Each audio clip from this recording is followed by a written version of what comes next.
পুরুষের বডি বানানোর জন্য প্রধান হরমোন হলো টেস্টোস্টেরন হরমোন। চলুন আজকে জেনে নেই এমন কিছু খাবারের নাম যে খাবারগুলো আমাদের টেস্টোস্টেরন হরমোন বাড়াতে সাহায্য করবে। প্রথমত মধু। মধুতে রয়েছে প্রাকৃতিক নিরাময়কারী উপাদান বোরন। এই খনিজ উপাদান টেস্টোস্টেরন হরমোনের পরিমাণ বাড়াতে খুবই কার্যকরী এবং নাইট্রিক অক্সাইডের মাত্রাও ঠিক রাখে। রসুন, যা আমাদের টেস্টোস্টেরন হরমোনের মাত্রা বাড়াতে সাহায্য করে। সবুজ শাকসবজি। সবুজ শাকসবজিতে রয়েছে ম্যাগনেসিয়াম সহ কিছু মাইক্রোনিউট্রিয়েন্ট যা আমাদের টেস্টোস্টেরন লেভেল বাড়াতে সাহায্য করে। তাই ডায়েটে সবুজ শাকসবজি থাকা অত্যন্ত জরুরি। সিজনাল শাকসবজি যেমন বাঁধাকপি, পুঁই শাক, পালং শাক, এতে রয়েছে প্রচুর পরিমাণে জিঙ্ক যা আমাদের টেস্টোস্টেরনের মাত্রা বাড়াতে অনেক কার্যকরী।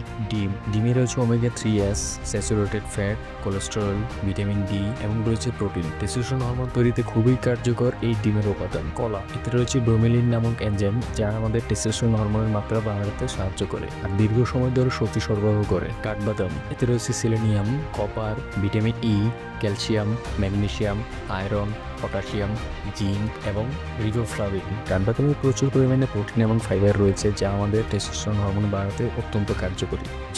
ঝিনুকে রয়েছে প্রচুর পরিমাণে খনিজ উপাদান যা আমাদের টেস্টোস্টেরন হরমোন বাড়াতে অত্যন্ত উপকারী। সর্বশেষ লাল মাংস বা রেড মিট। আমরা অনেকেই ডায়াবেটিস বা হাই প্রেশারের কারণে লাল মাংস অ্যাভয়েড করি, কিন্তু এই লাল মাংসে রয়েছে প্রচুর পরিমাণে জিঙ্ক যা আমাদের টেস্টোস্টেরন হরমোন বাড়াতে সাহায্য করে। ধন্যবাদ সবাইকে আমার ভিডিওটি দেখার জন্য। আর আমার ভিডিওটি যদি আপনাদের ভালো লাগে থাকে তাহলে আমাকে লাইক এবং ফলো করতে পারেন। আর আমার ভিডিওটি যদি ইউটিউব থেকে দেখেন তাহলে আমাকে সাবস্ক্রাইব করবেন।